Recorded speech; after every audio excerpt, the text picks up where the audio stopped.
Егер сіздің басыңыз жиі ауыратын болса, онда мынандай лайфхак жасаңыз. Ең біріншіден тыныштық керек. Қараңғы бөлмеге кіріп, 10-15 минут өзіңізге уақыт бөліңіз. Самайыңызды, құлағыңызды, желкеңізді точный массаж жасаңыз. 1-2 минут, кейін 3 минут терең демаласыз. Терең демаласыз, стоп, пауза жасайсыз, кейін 8 секунд демді ауызбен шығарасыз. Осыны 5 рет жасайсыз.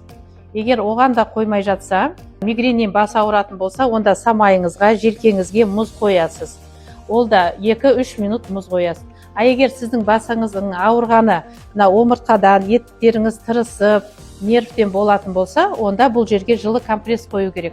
Компресс болмаса, жылытатын согревающий гель, майзар болады ғой, вольтарен, найс, соларды жағып, 10-15 минут демалғаныңыз дұрыс. Бас ауырған кезде миды, көзді тынықтыру керек. Көзді жұмып, расслабиться етіп, сәл демалуға тырысыңыз. Егер басыңыздың ауырғаны айына 4-5 реттен жиі болып кетсе, онда невропатологқа келіп көрінгендеріңіз дұрыс.